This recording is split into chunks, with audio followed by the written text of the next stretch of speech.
Friends, എല്ലാവർക്കും നമസ്കാരം. നിങ്ങളേവരും കാത്തിരിക്കുന്ന ഗൗതമിന്റെയും നന്ദയുടെയും ഇനി വരാനിരിക്കുന്ന പ്രമോ വിശേഷത്തിലേക്ക് എല്ലാ കൂട്ടുകാർക്കും സ്വാഗതം. അടുത്ത ആഴ്ചയിലെ പ്രമോ വിശേഷമായിട്ടാട്ടോ ഞാൻ എത്തിയിരിക്കുന്നത്. ആദ്യമായിട്ട് ആരെങ്കിലും നമ്മുടെ ചാനൽ കാണുന്നുണ്ടെങ്കിൽ ഒന്ന് സബ്സ്ക്രൈബ് ചെയ്ത് വെക്കണം. അതിനോടൊപ്പം തന്നെ നമുക്കൊരു ലൈക്ക് അടിച്ചിട്ട് വീഡിയോ കാണാൻ വേണ്ടി ശ്രദ്ധിക്കുക. നമുക്കൊരു ടാർജറ്റ് ഉണ്ട് 1K ആണ്. അപ്പോൾ എല്ലാവരും മാക്സിമം ഒന്ന് ലൈക്ക് അടിച്ച് വിടണേ. അപ്പൊ നേരെ ഇനിയിപ്പോൾ ഞാൻ ബോറടിപ്പിക്കുന്നില്ല. നമുക്ക് അടുത്ത ആഴ്ച എന്തൊക്കെയാണ് നടക്കാൻ പോകുന്നതെന്ന് നോക്കിയാലോ. നിങ്ങൾ ജനറൽ പ്രമോ ഒക്കെ കുറച്ച് കണ്ടു കാണും. അപ്പൊ ഏകദേശം കാര്യങ്ങളൊക്കെ പിടികിട്ടിയല്ലോ. നമ്മുടെ ഗൗതമിന്റെ അവസ്ഥ എന്ന് പറയുന്നത് വല്ലാത്തൊരവസ്ഥ തന്നെയാണ്. ചെകുത്താനും കടലിനും ഇനി എന്താ ഇല്ലാത്തത്, അതിന്റെയൊക്കെ നടുക്കാണ് നമ്മുടെ ഗൗതം ഇപ്പൊ നിൽക്കുന്നത്. ഗൗതം ഏറ്റെടുത്തിരിക്കുന്ന റിസ്ക് എന്ന് പറയുന്നത് ഒരു വലിയൊരു റിസ്ക് തന്നെയാണ്. ഒരിക്കലും ഒരു പോലീസുകാരൻ ചെയ്യാൻ പാടില്ലാത്ത കാര്യമാണ്. അപ്പൊ അതുകൊണ്ടൊക്കെ തന്നെയാണ് കുടുംബത്തിൽ നിന്നും ആ ഒരു രഹസ്യം മറച്ച് പിടിക്കേണ്ടി വന്നതും. തക്കം പാത്തിരുന്ന പിങ്കി നന്ദേനെ എങ്ങനെയെങ്കിലും കുത്തി നോവിക്കണമെന്നൊക്കെ ഓർത്തിരുന്ന പിങ്കി ആണെങ്കിൽ പതിയെ നമ്മുടെ നന്ദയുടെ കൂടി സ്നേഹിച്ച് വശത്താക്കി എങ്ങനെയൊക്കെ കുത്തി നോവിക്കാൻ പറ്റുമോ അങ്ങനെയൊക്കെ കുത്തി നോവിക്കുന്നുണ്ട്. പക്ഷെ പുറത്തുനിന്ന് ഒരാൾ നോക്കുമ്പം നമ്മുടെ നന്ദേനെ പിങ്കി ഭയങ്കരമായിട്ടും കെയർ ചെയ്യുന്നു, സ്നേഹിക്കുന്നു, കൂടെ നിൽക്കുന്നു. പക്ഷെ അതെല്ലാം പിങ്കിയുടെ ആ ഒരു വേദന കണ്ട് രസിക്കാൻ തന്നെയാണ്. പിന്നെ അതിന്റെ കൂടെ നമ്മുടെ ഗൗതം കൈവിട്ടു പോയല്ലോ എന്നൊരു ചെറിയ വേദന പിങ്കിക്കുണ്ട്. എങ്കിലും സാരമില്ല, നമ്മുടെ നന്ദയ്ക്ക് കിട്ടിയില്ലല്ലോ, അതോർത്തിട്ട് പിങ്കിക്ക് ആശ്വസിക്കാം അല്ലേ. കാരണം അങ്ങനെയാണല്ലോ. അപ്പൊ നമ്മുടെ നന്ദയുടെ അടുത്ത് ചെന്നിട്ട് സാധാരണ ഇത് ഒന്ന് ക്ഷമിക്കണം, പൊറുക്കണം, ഗൗതം അത് ചെയ്തില്ലായിരിക്കും എന്നൊക്കെയാണ് എല്ലാവരും പറഞ്ഞ് സമാധാനപ്പെടുത്തുന്നത്. ഗൗതം അങ്ങനെയല്ലായിരിക്കും ചെയ്തിരിക്കുന്നത്, എന്തെങ്കിലും പുറകിൽ ഇതിന്റെ പിന്നിൽ എന്തെങ്കിലും കാണുമെന്നൊക്കെ പറഞ്ഞാണ് സമാധാനിപ്പിക്കുന്നത്. പക്ഷെ പിങ്കി അങ്ങനെയല്ല. ഗൗതം മനഃപൂർവ്വം നമ്മളെ ചതിച്ചതാണ്, നന്ദേനെ ചതിച്ചതാണ്. മനഃപൂർവ്വമാണ് ഗൗതം ഇങ്ങനെയൊക്കെ ചെയ്തത്. നന്ദയെ അറിയുന്നതിന് മുമ്പ് എനിക്ക് ഗൗതമിനെ അറിയായിരുന്നുവല്ലോ. ആ ഒരു നിലയ്ക്ക് ഞാൻ പറയുക, ഒരിക്കലും വിശ്വസിക്കാൻ കൊള്ളില്ല ഗൗതമിനെ. ഞാൻ വിശ്വസിച്ചതൊന്ന്, എന്നെ ചതിച്ചു, ഇപ്പം നന്ദേനെ ചതിച്ചു, ഇനി അഭിരാമീനെ ചതിക്കും.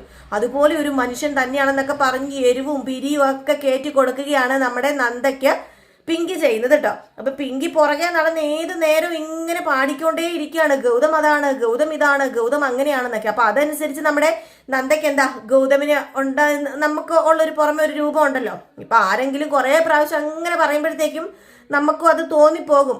ഒന്നാമതേ അഭിരാമി എന്ന അതൊരു ക്വസ്റ്റ്യൻ മാർക്കായിട്ട് കിടക്കുന്നുണ്ട്, തീർച്ചയായിട്ടും നമ്മുടെ നന്ദയ്ക്ക് തോന്നും. അപ്പൊ ഇതിൽ നിന്നൊക്കെ വ്യത്യസ്തമായിട്ട് നമ്മുടെ അർജുൻ ഇറങ്ങിത്തിരിക്കുകയാണ്. അപ്പൊ അർജുൻ അറിയണം എന്തുകൊണ്ടാണ് ഗൗതമേട്ടൻ ഇത് മറച്ചു വെച്ചിരിക്കുന്നത്. ഇതുവരെ കള്ളത്തരങ്ങളൊന്നും മറച്ചു വെക്കാത്ത എന്റെ ഗൗതമേട്ടൻ ഇങ്ങനെ ഒരു കാര്യം മറച്ചു വെക്കണമെങ്കിൽ, എന്റെ ഗൗതമേട്ടൻ ഇങ്ങനെ മാറണമെങ്കിൽ അതിന്റെ പിന്നിൽ എന്തോ ഉണ്ട്. അത് കണ്ടുപിടിച്ചിട്ടേ ഉള്ളൂ കാര്യം. അത് എന്താണെന്ന് അറിയണം എന്നൊക്കെ പറയണം. അപ്പൊ നമ്മുടെ നന്ദയോട് പറയുന്നുണ്ട്, നന്ദയെ നീ പേടിക്കണ്ട. അർജുൻ സംസാരിക്കുന്നുണ്ട് നന്ദയോട്. നന്ദ നീ പേടിക്കണ്ട, ഒരിക്കലും എന്റെ ഏട്ടന് ഒരു അവിഹിതവുമായിട്ട് ബന്ധപ്പെട്ട് പോകുന്ന ഒരിക്കലും ഞാൻ വിശ്വസിക്കുന്നില്ല. ഇതിന് പിന്നിൽ എന്തോ ഉണ്ട്. അതുകൊണ്ട് നീ ഒരു കാര്യം ചെയ്യണം, ഒരിക്കലും കണ്ണിൽ കാണാത്തത് വിശ്വസിക്കരുത്, ചെവിയിൽ കേൾക്കുന്നത് മാത്രം വിശ്വസിക്കാൻ പാടില്ല, കണ്ണിൽ കാണാത്തത് നീ വിശ്വസിക്കരുത്, കണ്ണുകൊണ്ട് കണ്ടോ അത് മാത്രമേ നീ വിശ്വസിക്കാവുള്ളൂ എന്ന് പറഞ്ഞു. അപ്പൊ ഇത് കേട്ട് കഴിഞ്ഞപ്പോഴത്തേക്കും ഓക്കെ ശരിയാണ്, ഞാൻ കണ്ടിട്ടില്ല, അവര് പറഞ്ഞു ഇവര് പറഞ്ഞു കേട്ടിട്ടേ ഉള്ളൂ. അപ്പൊ നന്ദ ഓർത്തു എങ്കിൽ ഓക്കെ, നന്ദ ഇതുവരെ സത്യം പറഞ്ഞു കഴിഞ്ഞിട്ടുണ്ടെങ്കിൽ നമ്മുടെ ഗൗതമിനെയും അതുപോലെ തന്നെ നമ്മുടെ അഭിരാമിനെയും നേരിട്ട് കണ്ടിട്ടില്ല. ഇവര് രണ്ടുപേരെയും നേരിട്ട് കണ്ടിട്ടില്ല, അവർ നേരിട്ട് അങ്ങനെ ഒരു ബന്ധമുണ്ടെന്ന് അറിയില്ല. അപ്പൊ അതുകൊണ്ട് തന്നെയാണ് നമ്മുടെ നന്ദ അർജുൻ പറഞ്ഞ ആ ഒരു സ്ഥിതിക്ക് പോവുകയാണ്, ആ ഒരു നിലയ്ക്ക് പോവുകയാണ്. എങ്കിൽ പിന്നെ നേരിട്ട് കണ്ടിട്ട് വിശ്വസിച്ചാൽ പോരെ, നേരിട്ട് കാണാതെ ഇതൊന്നും വിശ്വസിക്കേണ്ട കാര്യമില്ലല്ലോ. അപ്പൊ അങ്ങനെ ആ ഒരു ഹോസ്പിറ്റലിലേക്ക് പിങ്കിനെയും കൂട്ടി നന്ദ പോകുന്നത്, അവിടെ ചെന്ന് കഴിയുമ്പോഴേക്കും സത്യം പറഞ്ഞ ചങ്ക് തകർന്നു പോകുന്ന ഒരു കാഴ്ചയാണ് കാണുന്നത്. നമ്മുടെ അഭിരാമിനെ താങ്ങി പിടിച്ചെടുത്തുകൊണ്ട് നടക്കുന്ന നമ്മുടെ ഗൗതം അഭിരാമിനെ താങ്ങി പിടിച്ചെടുക്കുന്നത് മാത്രമല്ല, അവിടെയും ഡീറ്റെയിൽസ് കൊടുത്തിരിക്കുന്നത് അഭിരാമിയുടെ ഭർത്താവ് എന്ന ഗൗതമിന്റെ ഡീറ്റെയിൽസ് തന്നെയാണ്. അപ്പൊ അങ്ങനെ വന്നപ്പോഴേക്കും നമ്മുടെ നന്ദയ്ക്ക് പൂർണ്ണമായിട്ടും ഗൗതമിനോടുള്ള വിശ്വാസം അവരെ തകരുകയും അവിടെ വെച്ച് ആ താലിമാല ഊരി കൊടുക്കുകയും ചെയ്യണം. അപ്പൊ കുറെ ദിവസമല്ലേ പ്രമോയിൽ ആ താലിമാല ഊരി കൊടുക്കുന്നത് കാണിച്ചിട്ട്, ഇതുവരെ പക്ഷെ ആ താലിമാല ഊരി കൊടുത്തിട്ടില്ല. അതേതായാലും തിങ്കളാഴ്ച ചൊവ്വാഴ്ചയോടുകൂടി ആ താലിമാലയുടെ കാര്യത്തിൽ ഒരു തീരുമാനമാവും കേട്ടോ. അപ്പൊ താലിമാല അങ്ങ് ഊരി കൊടുക്കാൻ പോവുകയാണ്. ഈ താലിമാല ഊരി കൊടുത്തിട്ട് നമ്മുടെ നന്ദ അവിടെ നേരെ തിരിച്ചു പോരുന്നു. പക്ഷേ ആ ഒരു സമയത്ത് നമ്മുടെ അർജുൻ ചെയ്യുന്നത് എന്താ, കോട്ടും സൂട്ടും ഒക്കെ ഇട്ടിട്ട് അർജുനാന്നറിയില്ല, പെട്ടെന്ന് അർജുനാന്ന് അറിയാൻ പാടില്ല. അതുകൊണ്ട് തന്നെ കോട്ടും സൂട്ടും ഒക്കെ ഇട്ടിട്ട് ഈ ഒരു ഹോസ്പിറ്റലിലേക്ക് വരികയും ഇവിടുത്തെ ഡീറ്റെയിൽസ് ഫുള്ള് ശേഖരിക്കണം. നമ്മുടെ അർജുൻ എന്താണെന്ന് അർജുൻ അറിയണം. ഒരിക്കലും തൻ്റെ ഏട്ടൻ അങ്ങനെ ഒരു അവിഹിത ബന്ധമോ അങ്ങനെ ഒരു ബന്ധത്തിനോ ഒന്നും പോവില്ല എന്ന് അറിയാം.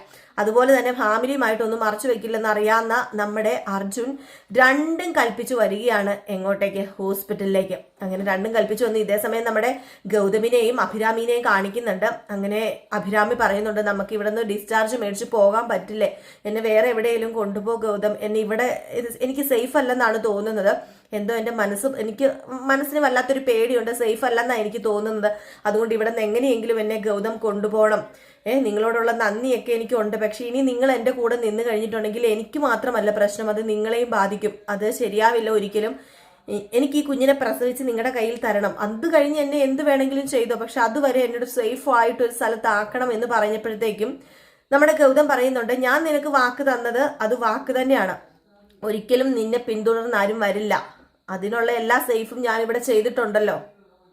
അങ്ങനെ ഇവര് സംസാരിച്ചുകൊണ്ട് നിൽക്കുന്ന ആ ഒരു സമയത്താണ് അർജുൻ അങ്ങോട്ടേക്ക് വരുന്നത്. അപ്പൊ അതിനു മുമ്പായിട്ട് തന്നെ അർജുൻ അവിടെ നേഴ്സിന്റെ അടുത്ത് പോയി, അതായത് നേഴ്സിന്റെ അടുത്തല്ല, ആ ഒരു റിസപ്ഷനിൽ പോയിട്ട് ഡീറ്റെയിൽസ് ഒക്കെ എടുക്കാൻ നോക്കിയപ്പോഴത്തേക്കും അവരാദ്യം ഇല്ല, അഭിരാമി എന്ന് പറയുന്ന ഒരാളും ഇവിടെ ഇല്ലെന്ന് പറഞ്ഞു. അപ്പോഴത്തേക്കുമാണ് നമ്മുടെ ഗൗതം പറഞ്ഞത്, ഞാൻ ഒരു പട്ടാളക്കാരനാണ് എന്നുള്ള കാര്യം തുറന്നു പറയുകയും ആ ഒരു നെയിം കാർഡ് എടുത്ത് കാണിക്കുകയും ഒക്കെ ചെയ്തു. അപ്പൊ ഇത് കണ്ടു കഴിഞ്ഞപ്പോഴത്തേക്കും ആണെങ്കിൽ ആ ഒരു ഹോസ്പിറ്റലുകാർക്ക് ആ ഒരു റെസ്പെക്ട് ഉണ്ടല്ലോ, പട്ടാളക്കാരൻ എന്ന നിലയിൽ ആ ഒരു റെസ്പെക്ട് ഉണ്ട്. അപ്പോൾ ഒരിക്കലും ആ ഒരു കള്ളത്തരം മറച്ചു വെക്കാൻ പറ്റില്ല. അപ്പൊ അതുകൊണ്ട് ക്ഷമിക്കണം സാർ, ഇങ്ങനെ ഒരാളുണ്ട് എന്ന് പറഞ്ഞപ്പോൾ ഡീറ്റെയിൽസ് നോക്കിക്കഴിഞ്ഞപ്പോൾ ശരിയാണ്, അഭിരാമി ഗൗതം എന്നാണ് അതിൽ ഡീറ്റെയിൽസ് കൊടുത്തിരിക്കുന്നത്. ഒന്ന് ചങ്ക് തകർന്നു പോയി, വല്ലാതെ തകർന്നു പോയി ചങ്ക. അപ്പം ഈ സമയത്ത് തന്നെയാണ് നമ്മുടെ ഗൗതമല്ല പിങ്കി നന്ദയും വരികയും അവിടെ നമ്മുടെ ഗൗതമിനോട് സംസാരിക്കുകയൊക്കെ ചെയ്തത്. ഗൗതമിനോട് സംസാരിക്കുക എന്ന് പറഞ്ഞാൽ താലിമാല ഊരി എറിഞ്ഞു കൊടുക്കുകയൊക്കെ ചെയ്തത്. അപ്പം ഒന്നും കൂടി അവർക്ക് പേടിയായിപ്പോയി, കാരണം ഇനിയിപ്പം ആ ഒരു ഹോസ്പിറ്റലും സേഫ് അല്ലെന്നറിയാം, പക്ഷെ അവിടെ നിന്ന് മാറാനുള്ളൊരു ടൈം കിട്ടിയില്ല നമ്മുടെ ഗൗതമിനും അഭിരാമിക്കും. അങ്ങനെ ആ റൂം നമ്പറൊക്കെ പറഞ്ഞു കൊടുക്കുകയും ആ റൂം നമ്പറിന്റെ ആ ഒരു ജനലിന്റെ അവിടെ വന്ന് നിന്നപ്പോൾ തന്നെ അഭിരാമിയും ഗൗതമും സംസാരിക്കുന്നത് കേൾക്കുകയാണ്. അഭിരാമിനെ കാണുമ്പോൾ തന്നെ മനസ്സിലാകും, നമ്മുടെ അർജുൻ അഭിരാമി ആരാണെന്ന് അറിയത്തില്ലെങ്കിലും, അഭിരാമി എന്ന് പറയുന്നത് പെട്ടെന്ന് അറിയത്തില്ലെങ്കിലും തന്റെ കളിക്കൂട്ടുകാരിയാണ് അഭിരാമി എന്നറിയാം. കാരണം ഇവര് പരിചയമുള്ളവരാണല്ലോ. നമ്മുടെ ഗൗതമിന്റെയും അർജുന്റെയും കളിക്കൂട്ടുകാരി ആയിരുന്നു അഭിരാമിയും, അതുപോലെ തന്നെ നമ്മുടെ മരിച്ചുപോയ സൂരജും. അപ്പൊ ഇവരെ കറക്റ്റ് അറിയാം. അപ്പം പെട്ടെന്ന് ഞെട്ടിപ്പോയി, അഭിരാമിയോ കളിക്കൂട്ടുകാരി അഭിരാമി ആയിട്ടാണോ ആ ഒരു ബന്ധം എന്നോർത്ത് പെട്ടെന്ന് ആ ജനലിൽ കൂടെ നോക്കുമ്പോൾ പേടിച്ചു വിറച്ചു പോവുകയാണ്. ആ ഒരു സമയത്താണ് അവര് സംസാരിക്കുന്നത് നമ്മുടെ അർജുൻ കേൾക്കുന്നത്. വേറെ ഒന്നുമല്ല സംസാരിക്കുന്നത് എങ്ങനെയെങ്കിലും സേഫ് ആക്കണം എന്നെ, ഗൗതം ഒരിക്കലും ഒരു പോലീസുകാരന് നിരക്കാത്ത കാര്യമാണ് ചെയ്യുന്നത്, ഇനിയിപ്പം ഇതിങ്ങനെ മുന്നോട്ടേക്ക് പോയി കഴിഞ്ഞിട്ടുണ്ടെങ്കിൽ ഗൗതമിന്റെ കുടുംബ ജീവിതത്തിനെയും ബാധിക്കും, ഞാൻ ക്യാപ്റ്റൻ അഖിലയാണെന്ന് അറിഞ്ഞു കഴിഞ്ഞാൽ അത് വല്ലാത്ത പ്രശ്നങ്ങളിലാണ് ചെന്ന് അവസാനിക്കുന്നത്, അതുകൊണ്ട് എത്രയും പെട്ടെന്ന് എങ്ങോട്ടെങ്കിലും എന്നെ മാറ്റിയില്ലെങ്കിൽ ഇത് പ്രശ്നമാകുമെന്ന് പറഞ്ഞുകൊണ്ടിരിക്കുന്ന ആ ഒരു സമയത്താണ് നമ്മുടെ അർജുൻ വന്നിത് കേൾക്കുന്നത്. അർജുൻ സത്യം പറഞ്ഞു കഴിഞ്ഞിട്ടുണ്ട്, അർജുൻ അവിടെ നിന്ന് ഞെട്ടിത്തരിച്ച് നിൽക്കുകയാണ്. അങ്ങനെ അർജുൻ മനസ്സിൽ വിചാരിക്കുകയാണ്, എൻ്റെ ഈശ്വര, ഇതായിരുന്നോ ഗൗതം ഏട്ടൻ മറച്ചു വെച്ചത്, അതുകൊണ്ടായിരിക്കാം, അല്ല അഭിരാമി എങ്ങനെ ക്യാപ്റ്റൻ അഖിലയായി എന്നൊക്കെ ആ ഒരു നിമിഷം ഇങ്ങനെ ചിന്തിക്കുകയും അവരുടെ ആ ഒരു ചെറിയ കുട്ടിക്കാലമൊക്കെ ഇങ്ങനെ ആ മെമ്മറിയിൽ ഇങ്ങനെ പൊക്കോണ്ടിരിക്കുകയാണ് നമ്മുടെ അർജുന്. ഏതായാലും അർജുൻ ഇങ്ങനെ വിട്ടാൽ ശരിയാവില്ല, കാരണം എൻ്റെ ഏട്ടൻ്റെ സ്ഥാനം, എൻ്റെ ഏട്ടൻ ആ ഒരു പോലീസ് ഓഫീസർ എന്ന നിലയിലും ഞാനൊരു പട്ടാളക്കാരൻ എന്ന നിലയിലും, ഏട്ടൻ പോലീസ് ഓഫീസർ ആയിക്കോട്ടെ പോട്ടെ, ഞാനൊരു പട്ടാളക്കാരൻ എന്ന നിലയിൽ എൻ്റെ രാജ്യത്തെ ദ്രോഹിക്കുന്നത് പോലെ ആകും. ഞാൻ എൻ്റെ രാജ്യത്തെ സംരക്ഷിക്കേണ്ടവനാണ്, ഞാനൊരു പട്ടാളക്കാരനാണ്, അതിൽ ഞാൻ അഭിമാനിക്കുന്നു, എൻ്റെ രാജ്യത്തെ സംരക്ഷിക്കണം. അപ്പം ഇങ്ങനെ രാജ്യദ്രോഹിയായ ഒരു തീവ്രവാദിയായ ക്യാപ്റ്റൻ അഖിലയെ വെച്ചുകൊണ്ടിരുന്നാൽ ശരിയാവില്ല, അങ്ങനെ വെച്ച് കഴിഞ്ഞിട്ടുണ്ടെങ്കിൽ ഒരിക്കലും ശരിയാവില്ല. അപ്പൊ അതുകൊണ്ട് ഗൗതമിനൊരു പ്രശ്നം വരാനും പാടില്ല, അർജുനൊരു 2 റിസ്ക് ആണുള്ളത്. അപ്പം ഗൗതമിന് ഒരു പ്രശ്നവും വരാൻ പാടില്ല, ഗൗതമാണ് ഇവിടെ മറച്ചു പിടിച്ചതും മറച്ചു വെച്ചതും സംരക്ഷിച്ചതും എന്നൊക്കെ അറിഞ്ഞു കഴിഞ്ഞിട്ടുണ്ടെങ്കിൽ ഗൗതമിന്റെ ജോലിയെ അത് ബാധിക്കും, ആ ഒരു ഡിപ്പാർട്ട്മെന്റിനെ അത് ബാധിക്കും. അപ്പൊ അങ്ങനെ കുറെ കാര്യങ്ങൾ ഉള്ളത് കൊണ്ട് തന്നെ നമ്മുടെ അർജുൻ അവിടെ കുറെ കാര്യങ്ങളൊക്കെ ചെയ്യുന്നുണ്ട്. അതായത് അഭിരാമിയുടെ പേര് ഗൗതം എന്ന അപ്പുറത്തിട്ട പേരൊക്കെ ആ ഒരു ഹോസ്പിറ്റലിൽ ഒരു എന്താ പറയുക, നമ്മുടെ ഗൗതമിനല്ല അർജുനും പട്ടാളക്കാരനാണല്ലോ, ആ ഒരു പിടിബലം ഉണ്ടല്ലോ. അപ്പൊ അതുകൊണ്ട് തന്നെ നമ്മുടെ ഗൗതമിനെ സേഫ് ആക്കാൻ വേണ്ടി ആ രേഖകളൊക്കെ നമ്മുടെ അർജുൻ നശിപ്പിക്കുന്നുണ്ട്. അപ്പൊ അതൊക്കെ പിന്നെ ആട്ടോ കാണിക്കുന്നത്. അപ്പൊ ആ രേഖകളൊക്കെ നശിപ്പിച്ചിട്ട് നേരെ കമ്മീഷണറിനെ വിളിച്ചു പറയുകയാണ് ഈ ഹോസ്പിറ്റലിലുണ്ട് എന്ന്. ഈ സമയം നമ്മുടെ അർജുൻ ഗൗതമിനെ അവിടെ നിന്ന് മാറ്റുകയും എന്തോ ആവശ്യത്തിനായിട്ട് വിളിക്കുകയും ആ ഒരു സമയത്ത് അപ്പം അർജുന്റെ ആ ഒരു ധാരണ എന്ന് പറഞ്ഞ അർജുന്റെ ധാരണയല്ല, അർജുനൊരു ബോധമുണ്ടല്ലോ അവിടെ ഗൗതം കണ്ടു കഴിഞ്ഞിട്ടുണ്ടെങ്കിൽ ഗൗതമിനെ പോലീസ് പൊക്കും. അപ്പൊ അവിടെ നിന്ന് അർജുൻ വഴി ഗൗതമിനെ മാറ്റുകയാണ്. ഒരു കാര്യം ഉണ്ടെന്നൊക്കെ പറഞ്ഞ എന്തോ ഒരു സംഭവം ഒക്കെ വലിയ സംഭവം ഉണ്ടാക്കി അവിടെ നിന്ന് മാറ്റി ആ ഒരു സമയത്താണ് കമ്മീഷണറും അതുപോലെ മേധാവികളൊക്കെ ഇങ്ങനെ പോലീസ് ഓഫീസർമാരും വനിതാ പോലീസും ഒക്കെ ഇങ്ങനെ ഹോസ്പിറ്റലിലേക്ക് വരികയും നമ്മുടെ ക്യാപ്റ്റൻ അഖിലയെ അറസ്റ്റ് ചെയ്യുകയും ചെയ്യാണ് കേട്ടോ. സേഫ് ആക്കിക്കൊണ്ട് ഗൗതമിനെ സേഫ് ആക്കി നമ്മുടെ അർജുൻ. അല്ലെങ്കിൽ ഒന്ന് ഓർത്തു നോക്കി എന്താ ഒരു അവസ്ഥ എന്ന്. നമ്മുടെ ഗൗതമിന്റെ ജോലി തെറിക്കും, മാനക്കേടാകും. ആദ്യം നമ്മുടെ അഖിലേനെ പിടിക്കുന്നതിന് മുമ്പ് ഗൗതമിനെ പിടിക്കും. അപ്പൊ അതും കൊണ്ട് ആ ഒരു കാര്യങ്ങളൊക്കെ സെറ്റിലാക്കുകയാണ്. ഏതായാലും ആ ഒരു കാര്യങ്ങളൊക്കെ സെറ്റിലാക്കി നമ്മുടെ ഗൗതമിനെ രക്ഷിക്കുന്നു. അങ്ങനെ ഗൗതമിന്റെ മുന്നിൽ കൂടി തന്നെ ക്യാപ്റ്റൻ അഖിലയെ കൊണ്ടുപോവുകയാണ് ചെയ്യുന്നത്. എന്താ പറയുക, കൈവിട്ടു പോയി എന്ന മട്ടിൽ ഇങ്ങനെ ഗൗതം നിൽക്കുന്നു. ഗൗതമിന് അവിടെ ഒന്നും പ്രതികരിക്കാൻ പറ്റുന്നില്ല. അയ്യോ രക്ഷിക്കണം, അയ്യോ അത് ക്യാപ്റ്റൻ അഖിലയല്ല അഭിരാമിയാണ് എന്നൊന്നും പറയാൻ പറ്റില്ല ഗൗതമിന്. അതുകൊണ്ട് അന്തം വിട്ട് നിൽക്കുന്നു. നമ്മുടെ അർജുനും ഉണ്ട് ആ ഒരു സ്പോട്ടിൽ. അപ്പൊ അർജുനെയും ഗൗതം കാണുകയാണ്.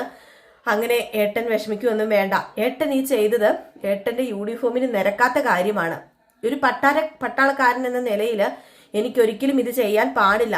അതുകൊണ്ട് എന്റെ ഏട്ടനെ സേഫ് ആക്കണം എന്ന ആ ഒരു ഇതും എനിക്കുണ്ട്. അപ്പൊ അതുകൊണ്ട് എല്ലാം കൊണ്ടും ഞാൻ ചെയ്തത് ശരി തന്നെയാണ്. ഏട്ടൻ ഇതിന് വിഷമിച്ചിട്ടൊന്നും ഒരു കാര്യമില്ല. ഒരു രാജ്യദ്രോഹിനെ പിടിക്കേണ്ടതാണ്. നമ്മൾ എത്ര സംരക്ഷിച്ചാലും ദൈവത്തിന്റെ മുന്നിൽ പിടിക്കപ്പെടും. അതുകൊണ്ട് ഏട്ടൻ സങ്കടപ്പെടരുത് എന്ന് പറയുകയാണ്.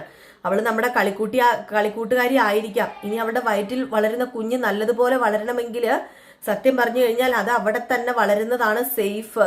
കാരണം വേറെ ഒന്നുമല്ല, അവിടെ വളരുന്ന കുട്ടികൾക്ക് വേറൊരു പ്രശ്നം ഉണ്ടാവുന്നൊന്നുമില്ല. അവിടെയും വളരുന്നുണ്ടല്ലോ കുട്ടികള്, അതിനൊന്നും ഒരു പ്രശ്നമില്ല. നല്ലൊരു കുട്ടിയായിട്ട് തന്നെയാണ് ജയിലിൽ ഇതിനെ വാർത്തെടുക്കാൻ പോകുന്നത്. അതുകൊണ്ട് ഏട്ടൻ പേടിക്കണ്ട എന്നൊക്കെ പറഞ്ഞ് നമ്മുടെ ഗൗതമിനെ സമാധാനിപ്പിക്കുകയും ബാക്കി കാര്യങ്ങളൊക്കെ പറഞ്ഞ് നമ്മുടെ നന്ദനെ ബോധ്യപ്പെടുത്തുകയും അർജുൻ ചെയ്യുന്നുണ്ട്.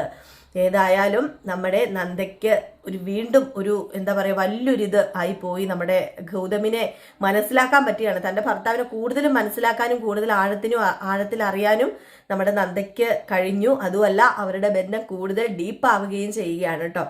അപ്പം ഇതൊക്കെ കണ്ടിട്ട് നമ്മുടെ പിങ്കി വീണ്ടും നമ്മുടെ നന്ദയുടെ മെക്കിട്ട് കയറും. കാരണം ഈ സമയത്ത് നമ്മുടെ പിങ്കി നന്ദേനെ കുറെ സോപ്പിട്ട് വശത്താക്കി വെച്ചിരുന്ന പിങ്കി പെട്ടെന്ന് തിരികെയാണ്. വീണ്ടും നന്ദയുടെ പ്രധാന ശത്രു പിങ്കി തന്നെ ആയിട്ട് മാറുകയാണ് കേട്ടോ. അപ്പൊ ഇതൊക്കെ കോർത്തിണക്കിക്കൊണ്ട് ഒരു അടിപൊളി വിശേഷമാണ് നമുക്ക് അടുത്ത ആഴ്ച വരാൻ പോകുന്നത്. അപ്പൊ ഇന്ന് നമുക്ക് കഥയില്ലായിരുന്നു കേട്ടോ. ഇനി നാളെയും നമുക്ക് കഥയില്ല. അപ്പം ഇനിയിപ്പം തിങ്കളാഴ്ചയാണ് കഥയുള്ളത്. അപ്പൊ എല്ലാവർക്കും വീണ്ടും നല്ലൊരു ദിവസമല്ല നല്ലൊരു രാത്രി ആശംസിച്ചുകൊണ്ട് നിർത്തുന്നു. അപ്പൊ അടുത്ത വിശേഷവുമായിട്ട് എത്രയും പെട്ടെന്ന് കാണാം. ആദ്യമായിട്ട് ആരെങ്കിലും കാണുന്നുണ്ടെങ്കിൽ ഒന്ന് സബ്സ്ക്രൈബ് ചെയ്ത് വെക്കാൻ മറക്കരുത്. കൂടെ നിങ്ങൾക്ക് വീഡിയോ ഇഷ്ടപ്പെട്ടെങ്കിൽ ഒരു ലൈക്കും കൂടെ തന്നിട്ട് പോകണം. പിന്നെ സബ്സ്ക്രൈബ് ചെയ്യുമ്പോൾ തൊട്ടടുത്തുള്ള ബെല്ലൈക്കൺ ഒന്ന് നിങ്ങൾ ഓൾ എന്ന ഓപ്ഷനിൽ കൊടുത്തിടുകയാണെങ്കിൽ നമ്മളിടുന്ന വീഡിയോയുടെ നോട്ടിഫിക്കേഷൻ, നമ്മളിടുന്ന വീഡിയോ ആ ഒരു സെക്കൻഡിൽ തന്നെ നിങ്ങൾക്ക് കിട്ടുകയും നിങ്ങൾക്ക് അപ്പം തന്നെ നിങ്ങളുടെ ഇഷ്ടവിശേഷങ്ങൾ കയറി കാണാനും സാധിക്കും കേട്ടോ. അപ്പൊ ഇഷ്ടമുള്ളവര് നിങ്ങൾ കാണാൻ താല്പര്യമുണ്ട്, പെട്ടെന്ന് കിട്ടണം എന്നൊക്കെ ഉണ്ടെങ്കിൽ ആ ഒരു ബെല്ലൈക്കണും കൂടെ ഒന്ന് അനേബിൾ ചെയ്തിടുക. അപ്പൊ ഓക്കെ, ഞാൻ പോട്ടെ. അപ്പൊ അടുത്ത വിശേഷമായിട്ട് കാണാം. Tata, bye bye.